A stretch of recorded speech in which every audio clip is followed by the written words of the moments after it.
Fala pessoal, você tá no Sebrae Prevcast, o podcast do Sebrae Previdência. Já segue a gente aqui nas... Não, mano, você que tem muito tempo que não dá as caras. Fala das redes sociais, por favor. Sigam a gente nas nossas redes sociais.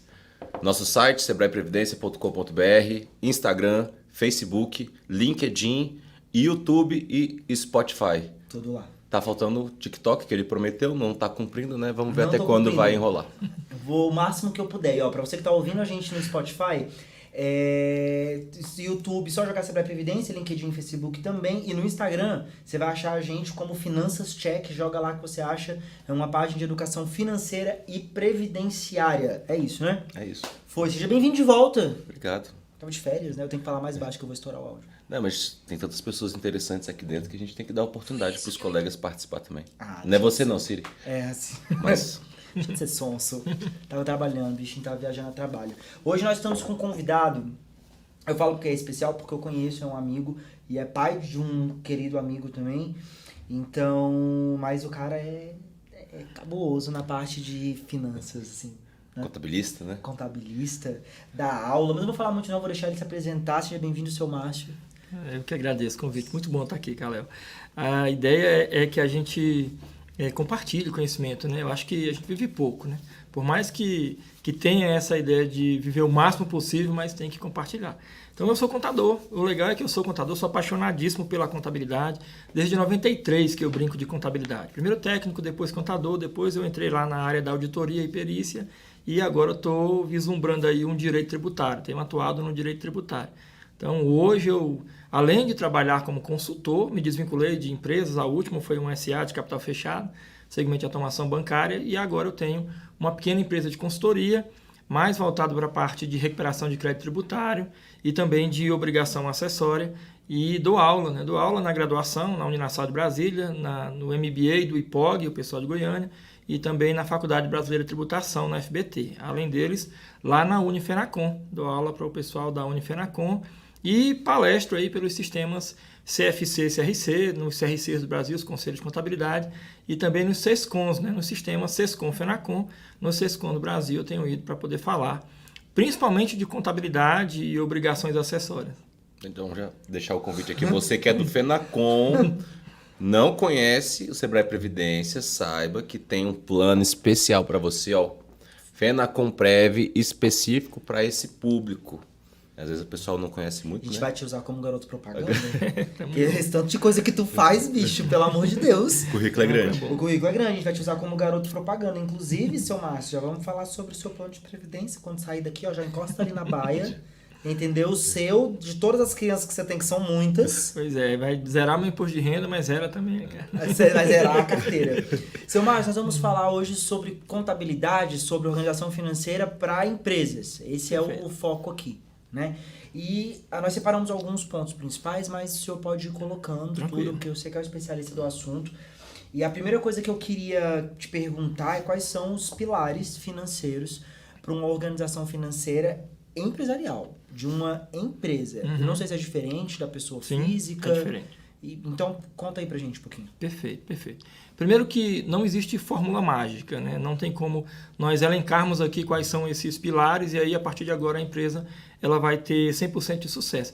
Tem toda uma questão que envolve momentos, né? A pandemia foi um momento, guerra é outro momento, ainda que seja uma guerra em outro país ou outras nações, mas envolve aqui a nós. Então a economia ela é muito instável, ela tem uma volatilidade diferente. Mas, claro, existe planejamento. Então, para esses pilares funcionarem, nós temos planejamentos básicos. Eu posso apontar 5 mais básicos, né? Quando fala de planejamento financeiro. A gente tem aí o planejamento financeiro em si, mas tem um outro que é o planejamento tributário. Ele está muito amarrado, quando falando de empresa, todo mundo que fala empresa, ele vai pensar nessa pegada muito do tributário.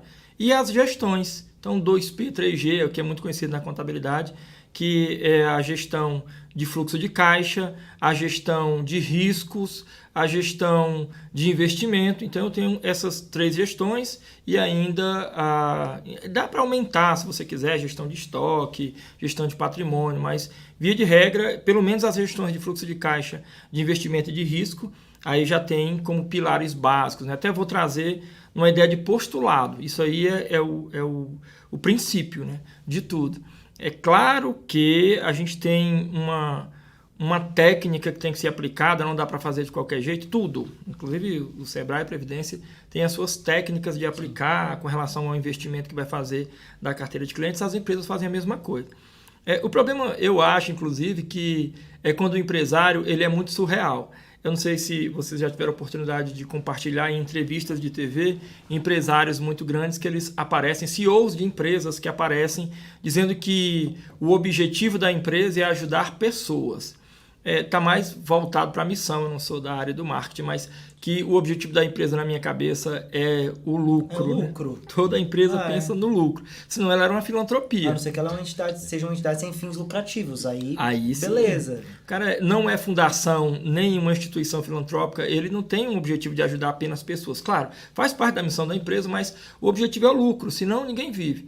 E a gente tem, nessa pegada, eu vou tentar ser o menos técnico possível, mas o Código Civil de 2002, que é a Lei 10.406, ele dividindo em 2 perfis de empresas. As empresas com fins lucrativos, as mercantis, e as entidades sem fins lucrativos, aquelas alcançadas pelo artigo 150 da Constituição de 88, lá no inciso 6º. Ele fala que essas entidades mercantis, elas têm que atentar aquele artigo 12 do Decreto-Lei 1598 de 77, que é fácil, todo mundo entende, que ele diz assim, olha, todo mundo que não é pessoa física, que é pessoa jurídica, ela, fim mercantil, com a finalidade de lucro, ela só pode fazer 2 coisas. Ou ela vende, ou ela presta serviço. Então, se uma empresa vende mercadoria ou presta serviço, nós temos que ficar atento aí a uma série de questões que vão envolver a vida financeira dela, principalmente a partir de 2013, quando surgiu a lei de lavagem de dinheiro.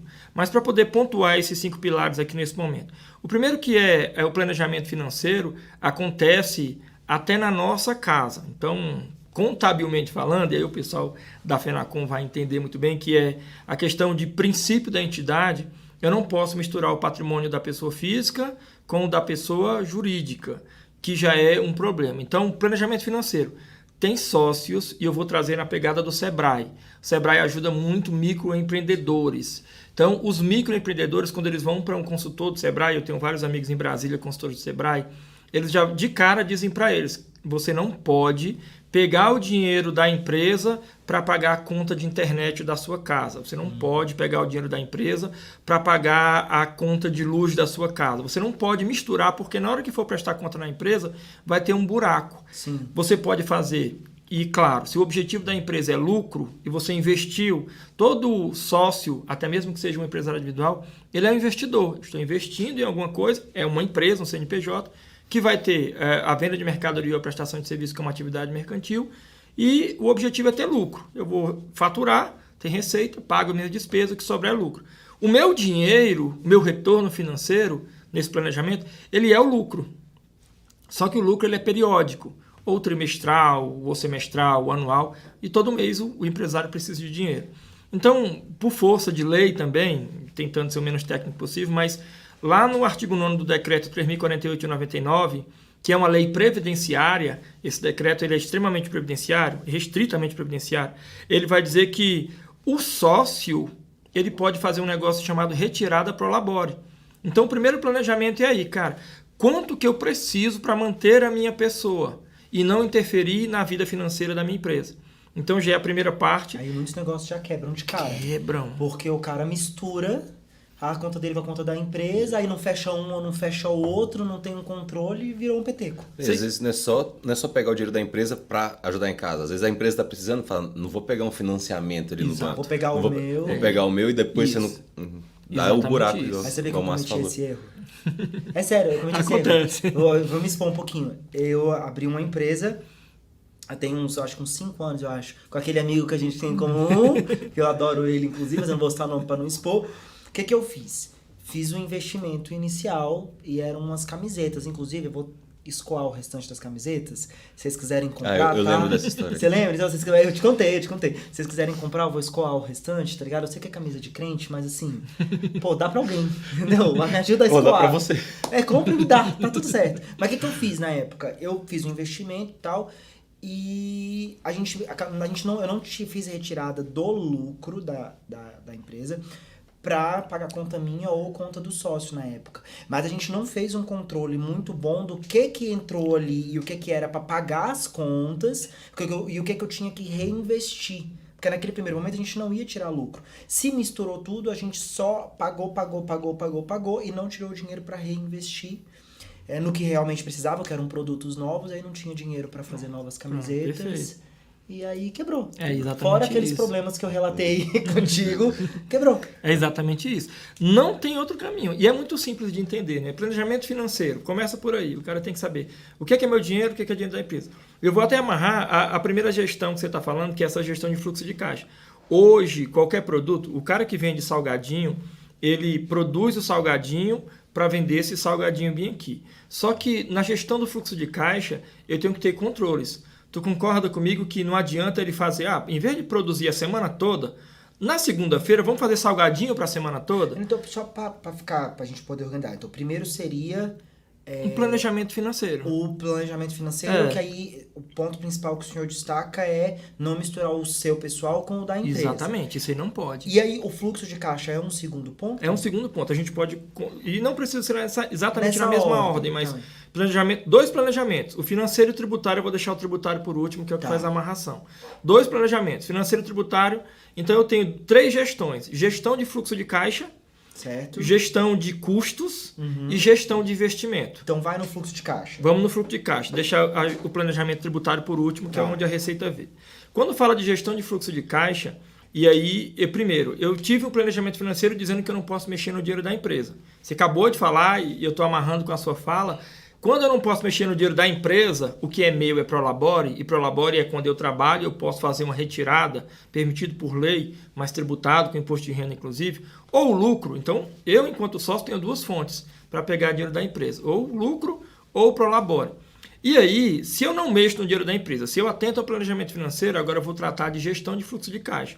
O meu produto é o quê? O seu produto era camiseta. Mas o produto desse cara é salgadinho. Então a camiseta, não na mesma pegada do salgadinho, mas quando eu faço uma analogia aqui primeiro com o salgadinho, que ele não pode produzir para a semana toda, porque é um produto perecível, Sim. É um produto que pode ser que amanhã seja feriado, e aí as pessoas viajam, vão sair de Brasília, vão viajar, aí a demanda vai ser muito menor nesse feriado. Então tem que ter, para a gestão do fluxo de caixa, uma interpretação de qual a necessidade. Aquela coisa da oferta e da demanda que é muito tranquilo. Tem que ter essa necessidade.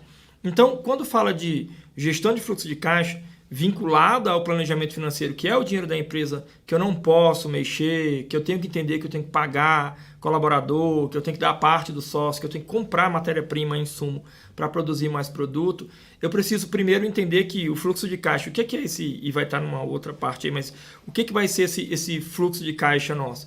É o dinheiro que eu tenho para comprar matéria-prima, insumo, para virar mercadoria, para eu vender, para ter mais dinheiro. Então eu vou ter mais dinheiro para comprar mais matéria-prima e insumo, e aí eu vou trabalhar com uma série de outros quesitos, como por exemplo margem de lucro. Quando eu sou empresa, eu vou trabalhar com margem de lucro. É para isso, inclusive, que os colegas que eu tenho, que são amigos pessoais, consultores do Sebrae, eles falam, Ângelo, o maior problema das pessoas hoje, quando fala de giro, de fluxo de caixa principalmente, é precificar. Então o cara até sabe, ele fala, olha, eu sei que o dinheiro da empresa é da empresa, só que ele investiu 5 mil na empresa. Aí ele compra 5 mil de produto e ele vende 5 mil de produto. Aí ele compra mais 5 mil de produto. Precificou errado. Ainda que ele fala, não, ele precificou assim, ó, ele compra 5 mil de produto, só que ele vende por 6 mil, mas ele paga 1.000 de imposto. Então ele continua do mesmo jeito, você entendeu? É uma coisa que, inclusive, nas escolas, eu acredito que, aí eu vou bem além, né? Talvez seja surreal demais, por enquanto.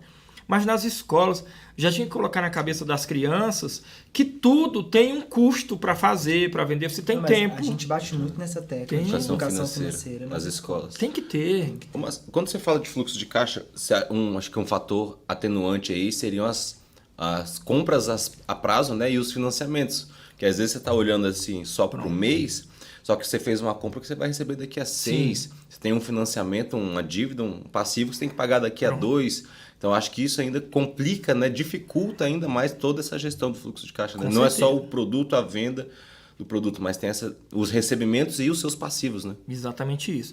Hoje, algumas pessoas erradamente acreditam que é melhor você comprar à vista.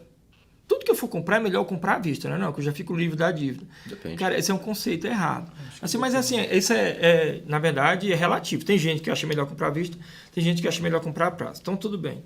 Eu vou tirar do escopo de pessoa física e vou colocar na pessoa jurídica. E você já respondeu a pergunta, uma pergunta retórica. É melhor comprar à vista ou comprar a prazo? Cara, enquanto empresa, é melhor comprar a prazo. Porque a minha venda, ela pode ser a prazo. Se eu comprei a prazo, se eu comprei esse produto a prazo, então eu tenho um prazo para pagar o meu fornecedor e também eu abro um precedente para receber do meu cliente. E aí, claro, tem que ter toda uma outra coisa envolvida que é o meu cliente, ele foi feita uma validação desse cliente, né? Que normalmente tem hoje essas análises de crédito, mas para saber se o meu cliente vai comprar a prazo, ele é um bom ou um mau pagador. Se ele é um bom pagador, e eu concordo que existem os sistemas de proteção ao crédito para isso, para poder eu vender a prazo, só que eu tenho que comprar a prazo, nessa pergunta retórica. E é exatamente isso. Ó. Hoje o fluxo de caixa, ele tem que acontecer na nossa vida também. É melhor comprar um carro à vista. Será? Porque pela Receita Federal, por exemplo, eu não vou para o último tópico, que é o planejamento tributário, mas pela Receita Federal, em 5 anos, qualquer bem palpável perde o valor. Que é o oposto, inclusive, de bens imateriais. A sua marca, ela valoriza. O seu imóvel, que é o único bem material, que valoriza. Mas qualquer bem palpável, o computador, o seu celular, o seu tablet, qualquer coisa que você tem, esse microfone, daqui a 5 anos ele não vale mais nada. Ele tem um negócio chamado depreciação de 20% ao ano. Então, hoje, se eu compro um veículo, enquanto pessoa física, na minha cabeça é melhor pagar logo para não ter mais essa dívida. Mas se eu analisar de uma forma, com a educação financeira que a gente vê em outros países, inclusive, você vê isso muito nos TEDs da vida, né, dos europeus, você vai encontrar essa pegada de que para empresa, é melhor uma compra a prazo. Comprou um veículo a prazo, porque em 5 anos depreciou, qualquer valor que eu vender esse veículo depois, ainda que eu não tenha pago ele todo, né, essa é a ideia, eu vou ter então um ganho de capital. Então, se você comprou um veículo a prazo e ano que vem, daqui a 2 anos, tu quer trocar, tu já não pagou ele todo. A gente sabe que qualquer coisa que eu comprar numa loja hoje, o teu celular que tu comprou na loja, amanhã ele já não tem mesmo o valor da loja. Pisou fora da loja. Já perdeu o valor. Isso não é nem cultural, isso é técnica mesmo de negociação. E ele vai saber que se você saiu da loja, eu acabei de comprar ali, quero te vender. Falei, pelo mesmo valor eu não pago. Você sabe que eu não vou te pagar, porque lá na loja é uma coisa, aqui com você é outra. Então, quando fala, para poder pontuar essa parte, quando fala dentro dessa primeira pergunta, esse segundo tópico da primeira pergunta, que é o fluxo de caixa, essa gestão do fluxo de caixa, eu tenho que aprender a controlar o meu produto, eu tenho que saber o que é o produto, de repente eu vou fazer camiseta, mas não tem demanda. Você quer ver pessoas que se reinventaram enquanto empresa ao longo dos anos, a gente encontra uma série de exemplos de pessoas que se reinventaram enquanto empresa. Por exemplo, o pessoal que produz câmeras. Câmeras, eles precisam hoje não só vender a câmera, mas ele também abre um leque de... Não vendemos só câmera, vendemos programas. Você vê a JVC tem programas de edição. Sim. Aí você vai ver empresas que não quiseram se reinventar, quebraram. Por exemplo... Você fala Kodak. Ela, que eu ia usar como exemplo. Kodak. A Kodak, ela não quis se reinventar. Falou, não, eu vou continuar... Nokia. Você tá vendo? Pô, quem nunca teve aquele Nokia? Cara, pra que... da cobrinha ali, ó. Era o que tinha. Pra que exemplo melhor? Se você vai ver, sabe quem? Nintendo. Videogames, essa empresa não vai quebrar nunca. Todo mundo joga esse videogame. Quebrou. Por quê? Porque ela não vai se reinventando. Pô, e aí vai produzindo. Se não fosse o Pokémon GO ali... alguns anos atrás, ela tava quase ali no falência, né? Melhorou chegou a abrir e tal, uma parada assim, não foi? Sim. Aí veio o Pokémon GO, a bicha... Tá deslanchando. E tão carinhos os videogames. Tão carinhos, ó. Mas, assim, eu acho que sobre essa questão do fluxo de caixa, acaba que essa questão do a prazo e do à vista, tanto para o CNPJ como para o CPF, te dá poder de barganha. Exatamente. Para eu te oferecer um desconto para você me comprar à vista e da mesma forma eu posso negociar com algum fornecedor, algum insumo que eu posso comprar numa quantidade maior e que ele vai me dar condições melhores de pagamento, né? Então, além disso tudo, tem alguns asteriscos, uns a mais, né? Mais subjetivo, né? Para você botar nessa conta aí para você organizar seu fluxo de caixa. Esses 2 pontos, inclusive nesse segundo, a gente já consegue amarrar ao terceiro, que é a gestão de custos. Então, eu tenho um planejamento financeiro vinculado a um fluxo de caixa, a gestão do fluxo de caixa tem que ser bem feita, até na nossa casa. Na pandemia, quem não engordou na pandemia? Isso aqui eu ganhei na pandemia. Onde Quem é que não tu ganhou na já pandemia? tinha isso daí, brincadeira. Ganhei, né? Eu tinha uma parte, aí aumentou um pouco mais, porque, cara, é muito bom o fast Seu food. Márcio, é porque eu não tô com meu celular aqui. É muito Mas bom o tá fast foto food. gordinho. Eu vejo a foto na academia agora. Esses caras... Só foto na academia. Eu posso falar, eu fiz ao contrário, eu emagreci. Você emagreceu na pandemia? Foi quando eu comecei a malhar. Mas Porque não tinha festa. Ah, tá. Não tinha lugar pra sair. Foi Ficava... o caminho inverso, É. né? Não, a grande maioria das pessoas, assim, posso estar errado na análise, mas a grande maioria das pessoas, elas acabaram pegando o seu orçamento familiar, Não tinha como gastar, né? não tinha como gastar E e comer. começou a comer. Você entendeu? Começou Compras a Em comer. vez de online. fazer uma boa gestão ali pra juntar, economizar. Sim. Foi a época que eu mais economizei. A Sério? vida voltou e piorou. Uma curiosidade assim, que eu tive agora, você falou sobre Prolabore e sobre rendimentos. São coisas distintas. É. Tributariamente também, tô falando porque pessoa física quando recebe rendimentos é isento, a gente não paga imposto no imposto de renda. É. Eu, dono de uma empresa, vou decidir se eu vou tirar um Prolabore ou se eu vou tirar os rendimentos. O que é melhor, pensando pessoa física, pessoa jurídica, o que impacta no financeiro da empresa, o que impacta no orçamento da pessoa física, qual que seria o melhor caminho, quais são os prós e contras de cada uma dessas coisas? Pronto, boa. Hoje a gente tem uma interpretação que é muito melhor ter lucro do que Prolabore. O que é o Prolabore? É só uma nomenclatura para salário. Você sabe que pastores recebem um salário com a nomenclatura de prebenda. Sim. E padre recebe salário com a nomenclatura de congrua. Então, o Prolabore, ele também é um salário. Do jeito que é um salário para um servidor público, para um seletista, é o Prolabore. Então, quando o sócio trabalha na empresa, ele tem direito ao Prolabore. Se vocês trabalham como seletistas e têm direito a um salário, tudo que for atrelado a um salário de um seletista, de um servidor público, ele também vai ser atrelado ao Prolabore. Então, qual que é a desvantagem? Para poder já ir para um ponto de resposta. A desvantagem de receber um Prolabore é porque você é tributado. Você sabe que a Previdência, isso aí eu falo muito na graduação para os meninos, desde o Eloy Chaves, né? Em 1923, quando o Eloy Chaves ele criou aquela lei que era os CAPs, aquelas caixas de aposentadoria e pensão, e teve um artigo que eu escrevi para a Rede Nacional de Contabilidade explicando por que o CAP não deu certo, e todo mundo falava, é melhor que as empresas descontassem o empregado e depois ela devolvesse para o empregado. Eu falei, cara, não deu certo, por isso que o Getúlio Vargas inventou o tal do tríplice partite, né? Tríplice partite que começou com o INAMPS, que virou o SUS, o Instituto Nacional de Previdência e Assistência Social virou o SUS, e o NPS virou hoje o INSS, Previdência. Então, os CAPs era pegar o dinheiro dos empregados, guardar para devolver para eles. Não deu certo porque empresas quebravam. Acontece, né? Uma ação, sei lá, a empresa faliu. Você vê a Americana agora que houve um erro minúsculo de escrituração e aí deu um rombo absurdo. gigantesco. Só a multa que eles pagaram foi de 50 milhões. Uma multa simples de 50 milhões. Mas tem todo o rombo por trás. Uma multa simples. Comparado ao rombo, não foi nada. O rombo é muito grande. Acaba sendo simples só por causa do rombo. Mas aí os caras perceberam que assim, empresas quebram.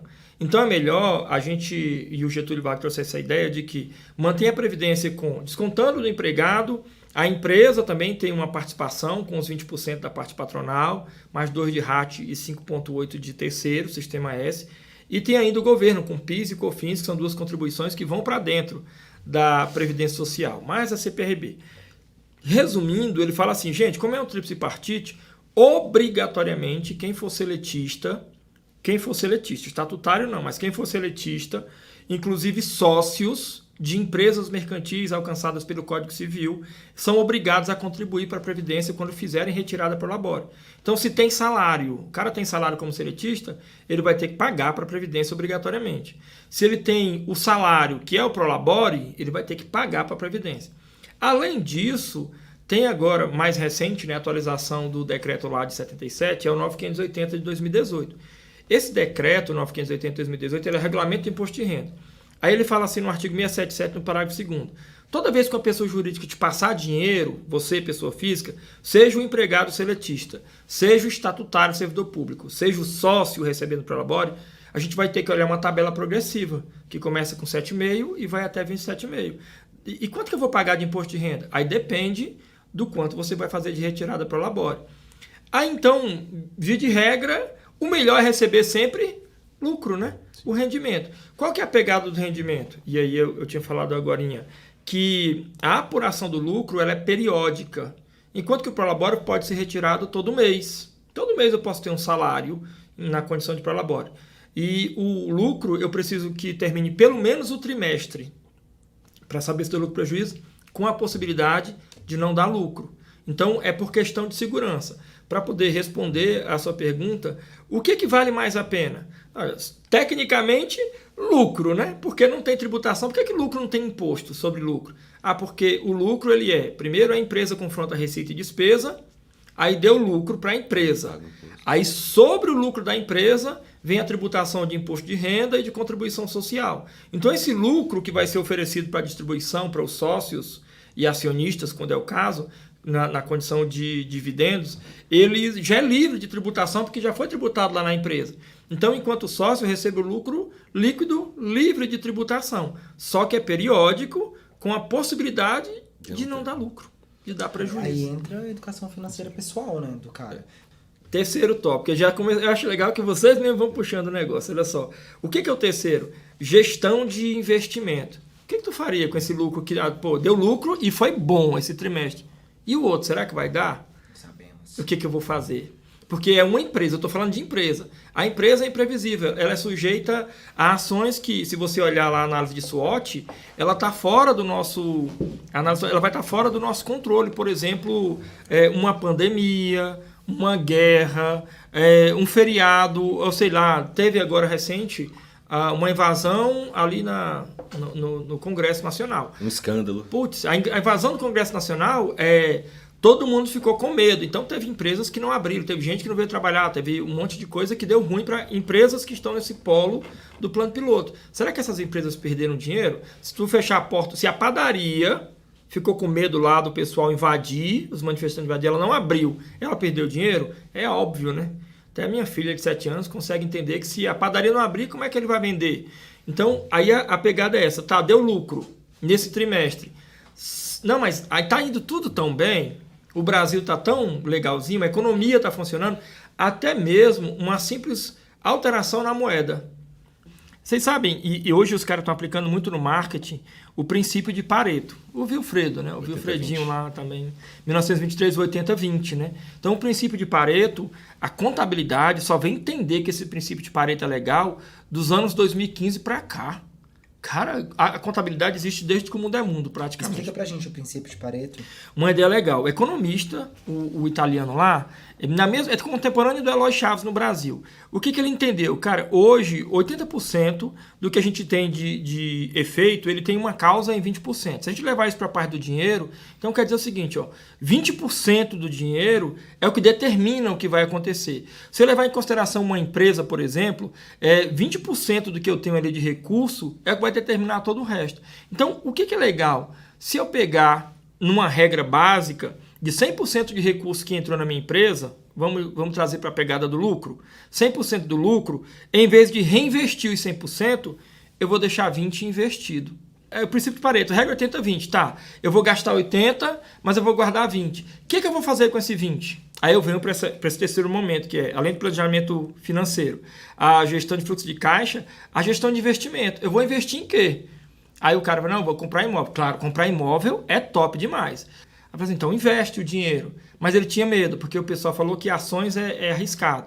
Talvez hoje Tesouro Direto seja uma das melhores formas quando fala de ações. Ou Previdência que tem fundo.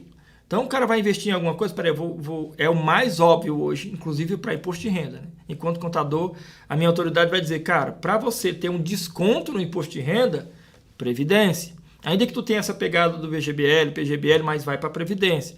E aí, além da Previdência, Tesouro Direto, que são ações que rendem mais do que a poupança. Então o cara tem dinheiro, os 80-20 do Pareto, do Valfrido lá Pareto, ele fala, cara, esses 20, ele que vai determinar todo o resto do gasto do 80, tu não concorda? Se eu tenho um 20 que é segurança, então, peraí, não consigo trocar de carro, porque preciso de alguma coisa. Eu posso buscar do 20. Ah, meu filho ficou doente, então eu tenho que gastar com remédio. Não tem dinheiro para gastar com remédio. Eu posso buscar do 20. O 20, ele é um investimento que não pode ficar debaixo do colchão, igual meu sogro. Ele tem que estar investido, mas ele tem que ter liquidez. Tem que ter liquidez. Essa é a fala. Tem que ter liquidez. Tá aprendendo, né? É isso mesmo. Mas é isso mesmo, tem que ter liquidez. O senhor falou sobre o pilar tributário.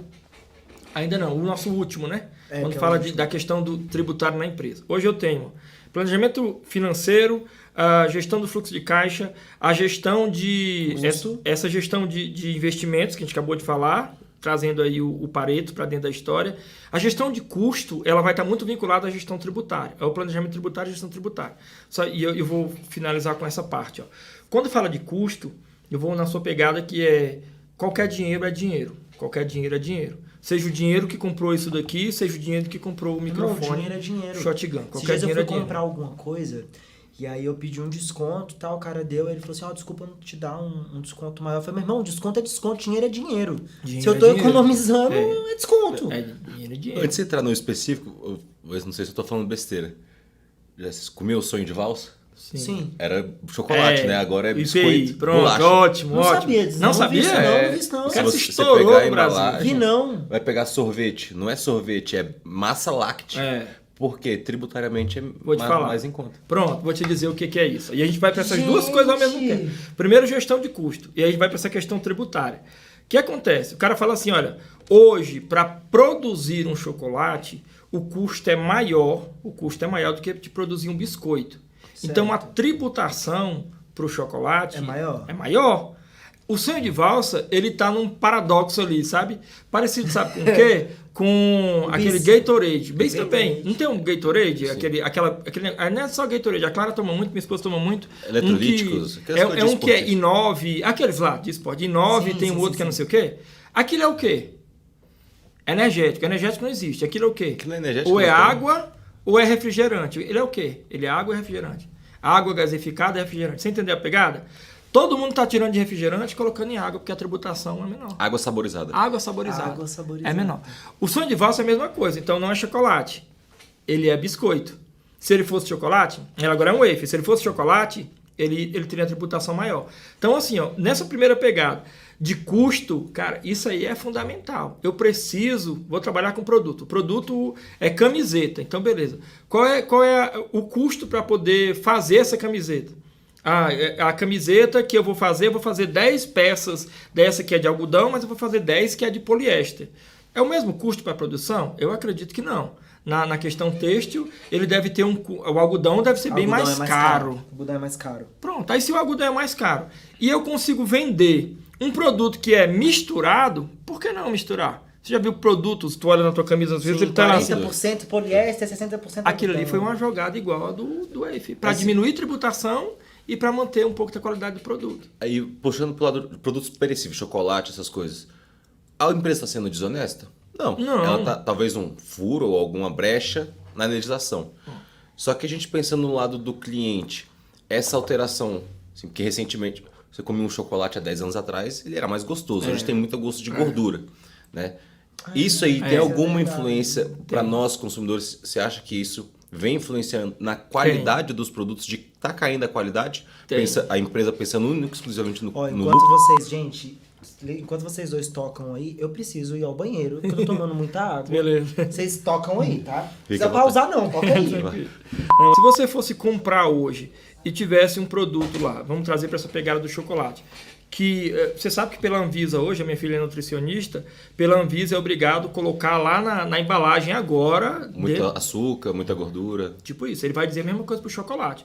Esse chocolate ele tem tantos por cento de cacau, o restante é gordura vegetal. Tem naquelas linhazinhas miudinhas que ninguém vê. Agora vai ficar maior. A Anvisa obrigou que fique maior. Na hora que você vê aquilo exposto, aí você vai pensar assim, pô, é melhor eu procurar um então que tenha mais por cento de... Não é normal? Principalmente se nós formos pro universo feminino. A gente que é homem é meio estranho, né? A gente só chega, eu gosto desse, vou levar. Mas mulher, normalmente, não é generalizando, mas tem mulheres que elas são mais atenciosas e elas olham, não, peraí, ó, esse aqui tem mais por cento de chocolate. Então, essa questão de produto, sabe o que acontece hoje? Quando a empresa, o nosso foco é a empresa, elas fazem curva ABC. Análise de custo, curva ABC, se vê muito isso em faculdade de economia e contabilidade. Lá na curva ABC, eles criam produtos. Então, para esse percentual, que é nos 100% dos produtos que ela tem, ela vai ter produto A, produto B e produto C. Um produto A, que é um produto 100% chocolate, E aí ele vai ser muito mais caro. Um produto B, que ele é um produto que ele tem quase nada de chocolate, e um produto C, que é um produto que ele é intermediário. Então hoje, na produção, eu vou ter na curva ABC a análise para saber qual produto eu devo produzir mais. Então aí vai ter uma série de outras coisas envolvidas, como por exemplo, pesquisa de mercado. Você já foi em supermercado que a moça está te oferecendo um copinho, você quer degustar o nosso suco para saber qual que é a tua interpretação do gosto, qual que é a tua... Produtos novos principalmente. Então você vai degustando e aí ela não está lá só para te oferecer o copinho. O papel daquela moça que está te oferecendo o produto, a amostra grátis do produto, é também controlar junto ao mercado daquela região as vendas. Quantos produtos nós vendemos nesse lapso temporal de um mês, que é o período de apuração tributária. Então eles começam a analisar ali, qual produto sai mais. Aí daí identifica gosto. Por exemplo, se eu fizesse um produto que ele tem um polvilho aqui, a gente está com esse salgado na mesa, mas se fosse um biscoito, levar para a lógica do biscoito. O biscoito ele tivesse mais farinha, tu acha que ele venderia mais na região sul, na região centro-oeste ou na região nordeste? Culturalmente, já dá para responder que é na região nordeste, né? Cara, então hoje, os produtos, eles são muito customizados. Aí qual que é, para poder pontuar a sua pergunta? Perde para o cliente? Vai muito da estratégia da empresa. Peraí, eu vou fazer curva ABC, análise de custo, qual produto tem uma demanda maior, mas eu não posso tirar da prateleira aquele produto de qualidade. Senão eu vivo numa empresa de segunda linha, uma empresa de terceira linha. Eu fico indignado, eu particularmente fico indignado. A minha esposa fica assim, para de reclamar. Eu falei, não, mas é porque antes eu comprava uma caixa de chocolate, eu quero manter esse corpo gordo. Então, quando eu comprava uma caixa de chocolate... Você já comprou caixa de chocolate hoje no americano? Pequenininho. Puta, Além dela vir menor, a caixa tá com menos bombons. Menos bombons. Sim. Mas sabe o que é isso? Inflação também. Sim, porque é uma forma de eu repassar o custo para o meu consumidor, para o meu cliente, sem ele perceber, entre aspas. Ela tem muitas outras coisas que dá para fazer. Eu tenho um colega muito gente boa, que ele é contador, mora em São Paulo agora, trabalha numa empresa de São Paulo, que ele é analista de custo. Ele faz, na verdade, gestão de custos. E ele falou, ele era de uma empresa aqui do Cristalina, no Goiás, chamada Goiás Verde. Sim. Aí ele falou assim, Ângelo, cara, nós fizemos um trabalho em uma rede de supermercado de Brasília para saber por que o nosso produto não estava mais sendo vendido. Nosso produto não estava mais sendo vendido. Por quê? E eu sou o cara da análise de custo. Eu falei, eu não entendo, não. O nosso milho, ele é um milho selecionado. O milho da Goiás Verde é um milho selecionado, plantação própria, nada terceirizado, um negócio de qualidade. Por que não está vendendo? Eu falei, tá, e o que tu descobriu? Eu falei, assim, eu descobri que, quando nós fizemos uma análise, as pessoas hoje preferem comprar milho verde em sachê, não em lata. Que é mais fácil de abrir. É mais fácil de abrir. Cara, e qual que gasta mais para fazer? Na hora de produzir, lá na empresa dele, Goiás Verde? A lata. A lata gasta mais. Aí entra uma questão que... Marketing. Totalmente. Marketing, estudo de mercado, entender o que seu cliente quer. E às vezes é um negócio tão simples. Você tá oferecendo uma coisa super uau pro seu cliente, mas ele não quer isso, cara. Ele quer o outro. Então você tem que saber o que ele quer pra saber oferecer. Deixa, tipo isso. Pegando tudo isso que a gente comentou aqui, assim, a gente comenta-se muitas notícias que a maioria das empresas quebram aí no primeiro ano, né? É um fato, isso de fato acontece. E outra coisa que a gente sabe é que a nossa população ela é carente de educação financeira. Eu estou até deixando a questão da previdenciária, né? Falando só de educação financeira. Também é um fato.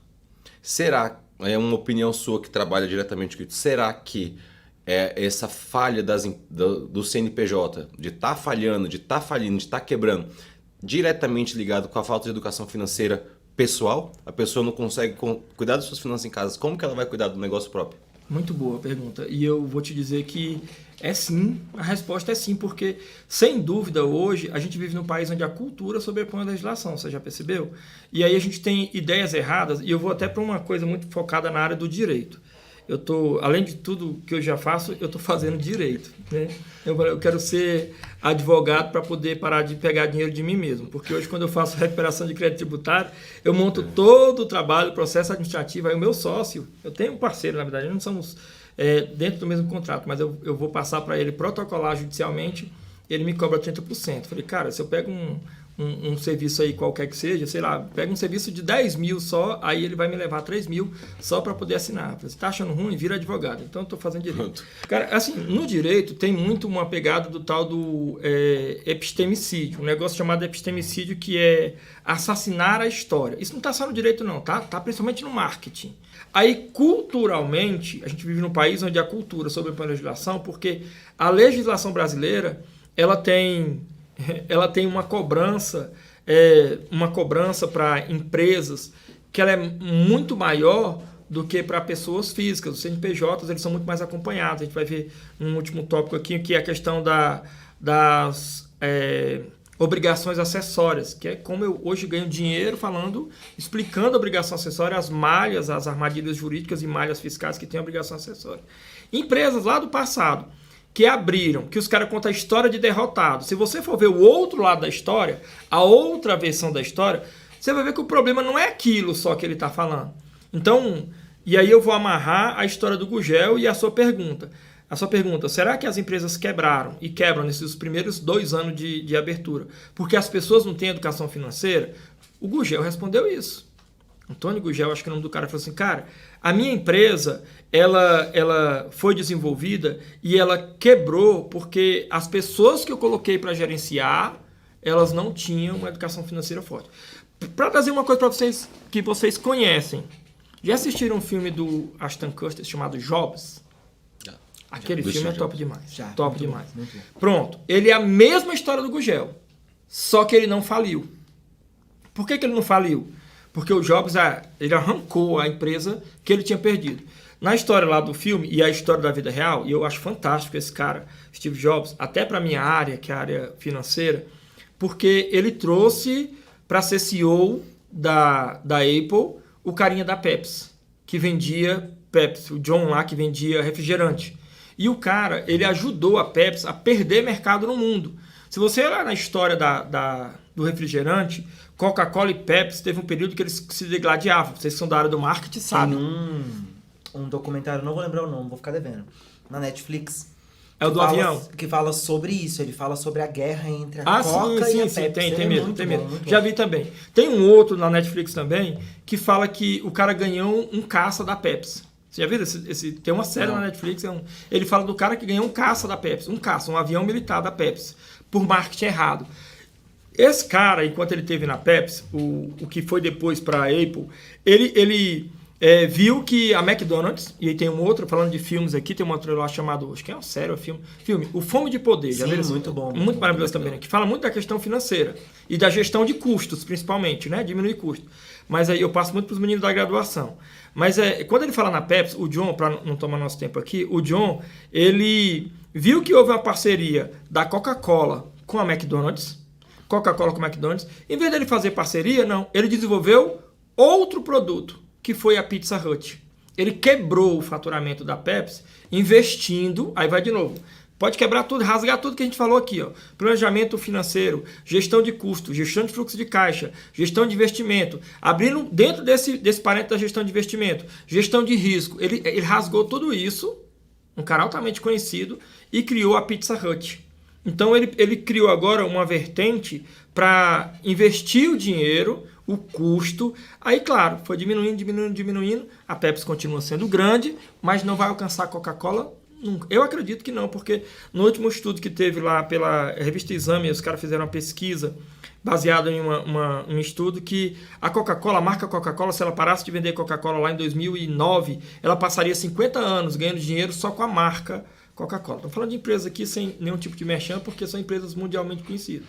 Então, hoje, quando as empresas quebram, o que falta, na verdade, foco. Né? Eu não vou misturar o dinheiro da empresa com o meu, eu não vou deixar o produto parado, nem vou fazer o produto em excesso, nem vou diversificar o produto errado, tentando seguir uma outra linha.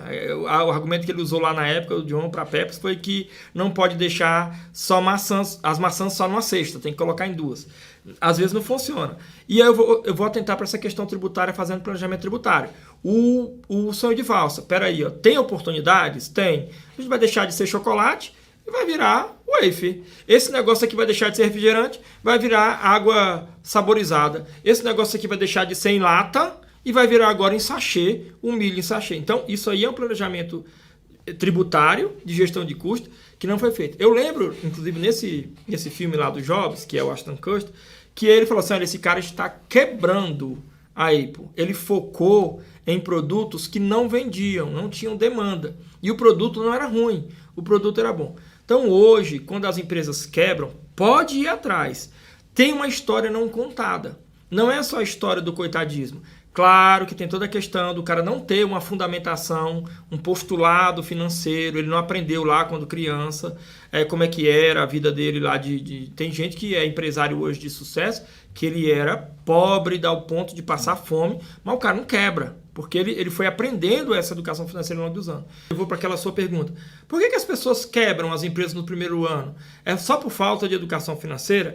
Também, mas tem uma outra história não contada, que é a história da falta de ideia, da falta de visão de negócio. Preparação. Cara, a gente falou de muita coisa. Só que assim, eu queria puxar um ponto, um último ponto, sim, que não tem a ver com empresa, que foi o que você puxou um pouco de educação financeira pessoal, e você também puxou em determinados momentos, que é previdência. Eu queria puxar um pouco eu queria que o senhor falasse um pouco no que diz respeito à previdência na parte do investimento ali, como pessoa ou como preparação para a aposentadoria, ou a importância dela dentro do cenário, assim, como contador. Queria um pouco da sua visão disso, só para a gente poder arrematar. Eu já vi um podcast aqui, tá? O Ângelo meu filho me mostrou um podcast de uma moça que é da Previdência, da concessão de benefício. Eu vi aqui, que acho que ela veio mais de uma vez. Catarina, uma lourinha? Não, era cabelo curto, mas eu acho que ela não estava loura, não, nesse negócio. É a Catarina. Se é o cabelo curtinho. É a Catarina. Mas sabe que eu tenho uma coisa assim com a Previdência? Vamos lá, para poder expor a minha opinião técnica. Você sabe que eu tinha citado aqui o Eloy Chaves, que criou uma Caixa de Aposentadoria e Pensão. A Previdência no Brasil foi uma cópia. Tudo é basicamente uma cópia, né? O chanceler alemão, um cara chamado Bismarck, e eu falo isso na minha aula de graduação, quando eu vou falar de legislação previdenciária e contabilidade trabalhista. O Otto Bismarck, ele percebeu que o povo no pós-guerra, primeira, estava vazando da Alemanha. Está todo mundo indo embora da Alemanha. Cara, por que você não quer ficar na Alemanha? A Alemanha está destruída. Vamos arrumar a Alemanha. Isso bem antes do Hitler. Aí daí o pessoal falou, não, eu vou fazer o que aqui? Eu vou trabalhar aqui, aí depois eu vou morrer e não vou deixar nada para ninguém. Nós vamos fazer o seguinte, ó. Você não precisa morrer até trabalhar, até morrer. Você vai poder trabalhar por um período, tu contribui em uma caixa de aposentadoria e pensão, e aí depois, se tu ficar doente e não aguentar mais trabalhar, a gente paga o teu salário até tu morrer. Se tu não ficar doente, mas trabalhou até uma determinada idade, a gente paga o restante lá para você se aposentar. Tranquilo? O Eloy Chaves já tinha pensado nessa caixa de aposentadoria e pensão em 1923. A gente já tinha sindicato urbano, sindicato rural, em 1907, 17 e 23, essa ideia da Caixa de Aposentadoria e Pensão. Mas ela era das empresas. Aí o Getúlio, eu acho o Getúlio que ele foi muita coisa boa que ele fez. O Getúlio falou assim, cara, vamos pegar essa ideia do Eloy Chaves e vamos transformar em um Instituto Nacional, hoje Instituto Nacional de Seguridade Social, o INSS, né? A Previdência Social. Só que a Previdência, e foi onde eu gostei da fala da moça que veio aqui, é que ela falou assim, olha, a gente não dá benefício, a gente reconhece o benefício. É a coisa legal. Essa foi a Raquel. Raquel, foi o podcast que saiu recente, o último agora. Foi da acho Raquel. Que foi quando me mostrou. Eu achei muito feliz a fala dela. A gente não dá benefício, a gente reconhece o benefício. Se metade do povo da Previdência Social, a do regime geral de Previdência, tivesse esse pensamento, seria muito bom. O problema é porque a gente tem histórico no Brasil de pessoas que meteram a mão na Previdência. Previdência para meter a mão. Aí vem para outra pegada. A primeira é essa daí. Ó. A primeira é que a Previdência ela é uma coisa pública. Tríplice partite. Certo. Uma parte é descontada do empregado, outra da empresa e outra do governo, que vai com contribuição PIS e COFINS, por exemplo, sobre as empresas, sobre o faturamento das empresas, que vira contribuição previdenciária. Só que é assim, ó, se você entender, o que eu tenho hoje, quando você contribui para a Previdência do regime geral, a Previdência do INSS, hoje, você está contribuindo para você aposentar? Eu estou contribuindo para quem já está aposentado. Para quem já está aposentado. Isso é óbvio, mas nem todo mundo sabe. Eu estou contribuindo para quem já está aposentado. Eu estou pagando as pessoas, o benefício das pessoas de agora. Estou pagando o benefício das pessoas de agora. Então, lá na frente, alguém vai pagar para mim, tu concorda? Certo. Pronto, vamos lá. Uma vez eu usei Talvez, isso. né? É esse aí. Eu usei numa palestra lá em Fortaleza, quando eu fui uma vez palestrar em Fortaleza sobre FD Reinf, que é uma retenção previdenciária que o governo inventou.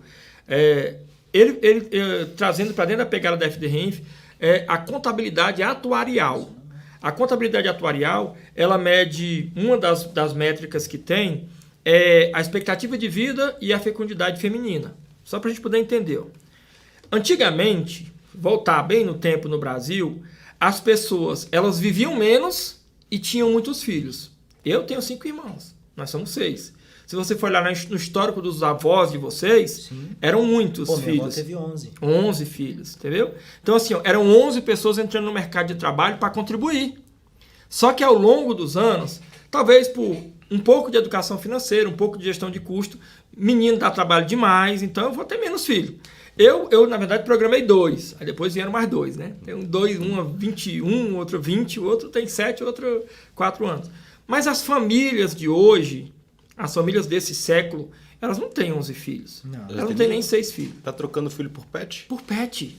Cachorro não vai contribuir para a Previdência. Não então, vai. Hoje, se tu olhar, nós temos, na Previdência do Regime Geral de Previdência, nós temos poucas pessoas se inserindo no mercado de trabalho, contribuindo para a Previdência para pagar o benefício, a concessão de benefício de quem já está. E aí, eu que passei a vida toda, eu já estou indo para os 50, mas eu passei a vida toda, eu falo vida toda, mas não foi isso tudo, né? Mas eu passei a vida toda contribuindo, pagando para as pessoas que estavam aposentadas até hoje, estão aposentadas até hoje. Quando chegar a minha vez, há, o que você falou, talvez, né? Uma possibilidade da Previdência estar falida. Os estudos mostram isso, né? Isso. Ó. Se eu só fazer um parênteses bem aqui na questão tributária. Cara, e qual é a carga tributária para a empresa? Depende. A empresa paga sobre o serviço para o município, o ISS, sobre a venda para o Estado, o ICMS, sobre a produção, a rateia município, Estado e União, o IPI. Ela paga também PIS e COFINS sobre o faturamento, que é a venda e o serviço e a produção tudo junto.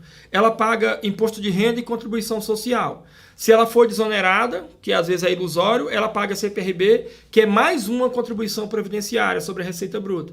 Então, tecnicamente, quem abre uma empresa e não é MEI ou não é simples, não é MEI, não é simples, ela vai pagar pelo menos 2% de ISS, vai pagar uma alíquota efetiva de ICMS se ela vender só dentro do Estado, de pelo menos 6%, aí já vai 8%, ela paga 3% de COFINS, aí vai 11%, 0,65% de PIS, eu vou até deixar aí nesse aí por último, então vai 11%, deixa o PIS por último, mas paga ainda IPI.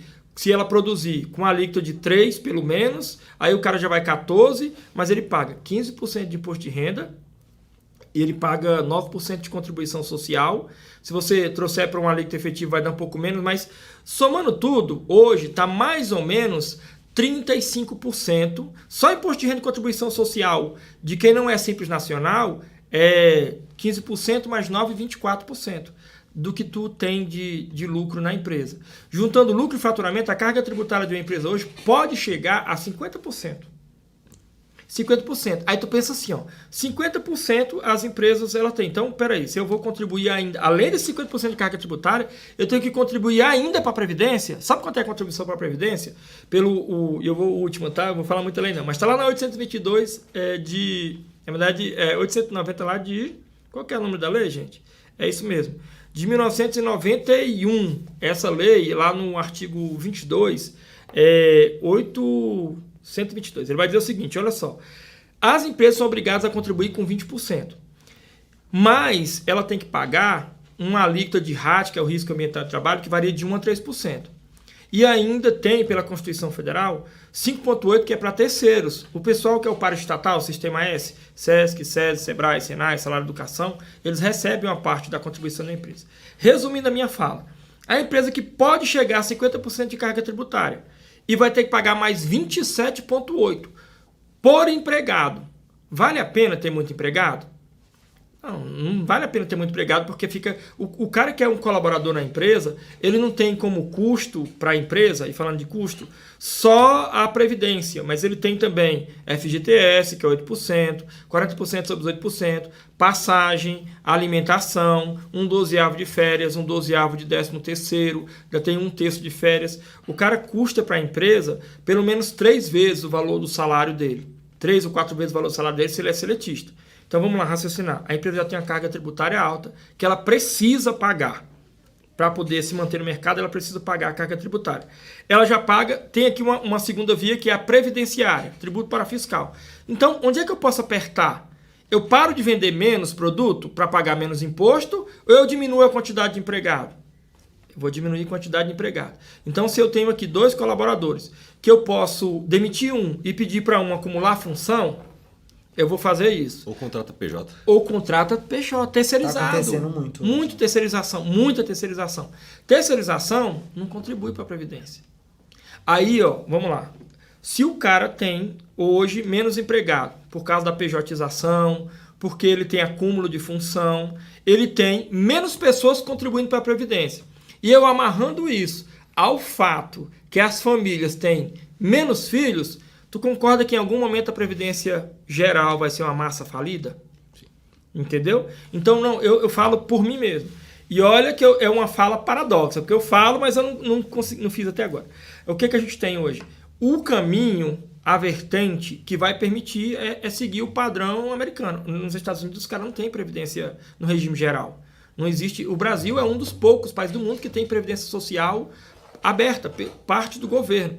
Então, todo mundo vai ter que entrar na previdência privada. Aí, quais são os benefícios que o próprio governo traz na questão do texto? Ele fala assim, gente, olha só, legalmente, está no regulamento de imposto de renda, que é o decreto 9580, tu vai poder abater do teu imposto de renda. Então, legalmente, tu vai fazer isso. E, enquanto empresa, também vai ter benefício fiscal. Então, eu vou te dar benefício fiscal. Se o maior problema das empresas é a carga tributária, não é. Eu sei que não é. A carga tributária dói muito. Mas tem toda essa questão do epistemicídio de gente que conta só ao lado do coitadismo. Tem a parte de visão empreendedora que o cara não tem, de consultoria que ele não tem, tudo isso. Mas se o problema que você está dizendo para manter a empresa é a carga tributária, está deixando pessoas desempregadas, e o artigo 6º da Constituição de 88 fala que um dos direitos sociais é o trabalho, então vamos fazer o seguinte, ó, eu vou desonerar a folha. Para alguns segmentos, alguns tipos de empresas, eu vou desonerar a folha de pagamento. Você não precisa pagar a parte patronal. Você paga só do empregado. Você não precisa pagar a patronal. Se você for do Simples Nacional, também não paga o patronal, não. Para você poder empregar mais pessoas. Mesmo assim, as empresas não querem mais contratar tantas pessoas. Preferem a terceirização. Eu uso até a minha própria vida profissional como exemplo. Eu dou aula em uns 8 lugares, mais ou menos. Muito lugar que eu dou aula. Então, eu dou aula na graduação, eu sou seletista. Mas eu dou aula no MBA, eu emito nota fiscal de a empresa de treinamentos. Eu dou aula no Conselho de Contabilidade, eles emitem um RPA. Eu dou aula na FENACON, na Unifenacon, lá eu sou terceirizado. Eu tenho uma empresa que emite uma nota para a Unifenacon para não ser contratado pela Unifenacon, até porque são cadeiras que não se mantêm a vida toda. Tem esse semestre, no outro não tem. No outro. Você entendeu a pegada? Então, para poder pontuar a sua pergunta. O futuro é o sistema privado, inclusive previdência. A gente precisa de investir. Quais são as metodologias de investimento? Cara, é análise de risco, gestão de risco. Muita gente se preocupa só com risco eminente. É o que vai acontecer. E em algumas palestras eu tenho falado sobre o risco do cinto no banco de trás. Tu já prestou atenção nisso? Eu acabei de vir de Uber para cá, eu não coloquei cinto no banco de trás, só entra, fica conversando com o motorista, montando ali um cubo mágico. Eu nem me toquei. É hábito. Às vezes no carro de casa, você senta no banco de trás e não põe cinto. O cinto no banco de trás, ele tem norma para ser usado? Tem. O Código de Trânsito fala que é para usar. Por que eu não uso? Porque eu, ser humano, analisei o risco eminente e não existe. Eu acho, na minha cabeça, que se tiver uma batida, quem vai morrer é quem está na frente, pela pancada. Mas o cara de trás morre também? Morre também. A gente tem casos no Brasil, inclusive, de famosos que morreram porque estavam no banco de trás sem cinto. Então, hoje, na análise nós, brasileiros, é muito o risco eminente. Olha, isso aqui pode acontecer. Mas isso aqui, não, depois eu vejo. Não, quando eu me lembrar, eu coloco o cinto. Aí acontece que quando chegar nesse futuro, que eu não sei se eu vou estar aqui ainda, mas quando tiver essa massa falida previdenciária brasileira, que é um modelo que não está dando certo, que o caminho for a previdência privada, quem já tiver investido vai estar de boa. Mas quem não tiver investido... Tá claro. Tá vendo? Posso fazer o jabazinho? Pode, faz jabá. Primeiro que, pelo visto, ali, as rendas deles estão muito bem. Ele está fazendo uma gestão Eu tenho tributária 4 filhos, cara. muito eficiente. Consome tudo. Mas está fazendo uma gestão tributária eficiente para pagar menos imposto. Mas eu acho que você deve ter ali uma renda, pessoa física tributável, que dá para pagar menos, né? No caso aqui, com plano de previdência com a gente, eu poderia estar pagando menos. Para você, você e pessoa física que não tem plano de previdência pode pagar menos imposto, né? Se fizer a declaração pelo completo. E você, empresa, se quiser oferecer o seu plano para os seus colaboradores, retenção de talentos, incentivo e pagar menos imposto também, fale com a gente.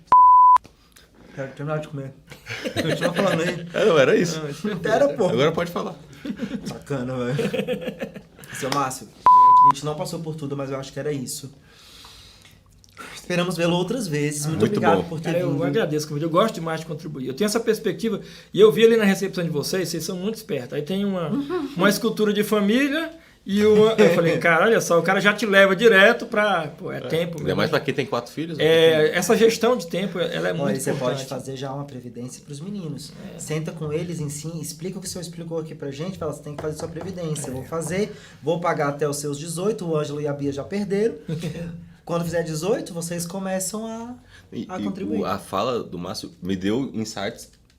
Insights. É mais moderno. Para quando a gente for fazer as palestras de educação financeira, porque eu não tinha essa visão do INSS por parte da empresa. Da empresa, sim. A gente tinha visão de natalidade, Sim. expectativa de vida, né? Mas eu não tinha essa visão, eu achei muito legal.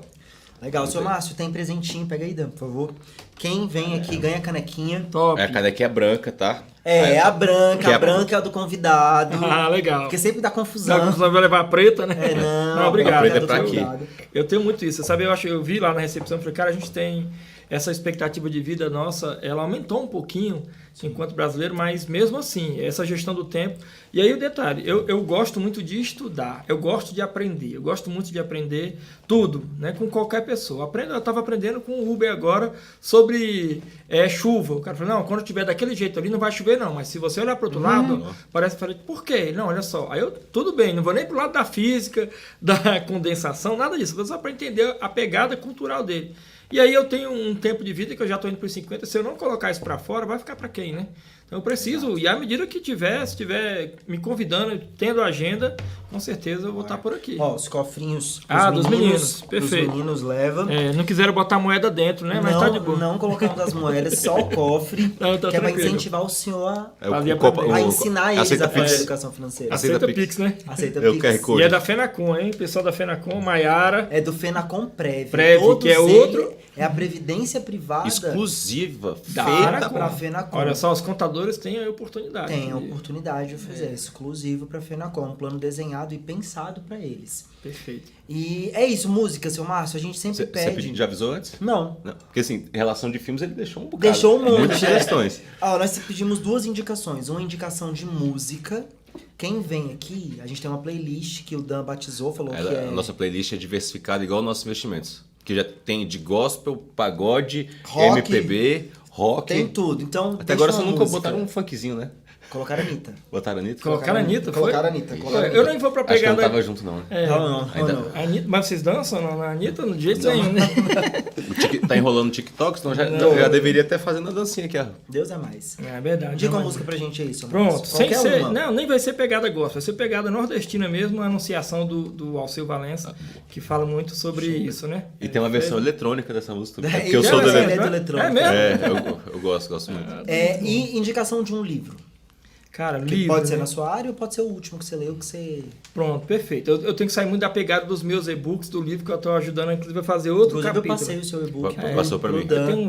Eu fico fazendo e-book toda hora com os colegas lá da pós-graduação e a gente está fazendo o segundo livro, né? Qual é o autor do segundo livro? Tá com tempo, Mas hein, seu a gente tem que aproveitar as conexões, Você aproveita faz o tempo. a gestão contábil, você tem uma gestão de tempo aí muito boa, né? Tem, porque, Me pô, ensina aí. 8 faculdades, e-book, livro, pô... Vai lá, indica teu livro. Pronto, ó, o poder da presença da M-Cud é um muito bom, tá? Que ele vai trazer essa pegada de você em si mesmo, né? Legal. É, perfeito. Seu Márcio, é isso. Muito obrigado. Foi um prazerzão. Alguma Excelente. coisa? Fiquei muito feliz. Esse episódio foi Foi um bom. episódiozão. Pra mim foi uma volta com o pé na porta. Pé na gostei. porta, né? Você não deixa de seguir a gente nas redes sociais. Cara, enquanto ele falava, ele terminou de resolver o cubo. Foi. Como que ele fez isso? Eu não vi, mas assim... Tá, Foi, pede, mano. pede pro editor botar o e-book dele na descrição. Ah, é o link pra... Quando Pode? a gente- O link Tranquilo, pra galera vai, fica à fazer o vontade, download? é pra jogar Pra gente pra divulgar, o pessoal pô. ler. O link do e-book é só sobre o tema de hoje, né? Que é educação... Controle financeiro. Controle financeiro Pra para empresas. Então o link vai estar na descrição pra você poder fazer aí o download. E é isso. Não deixe de seguir a gente nas redes sociais. Até a próxima. Valeu. Falou.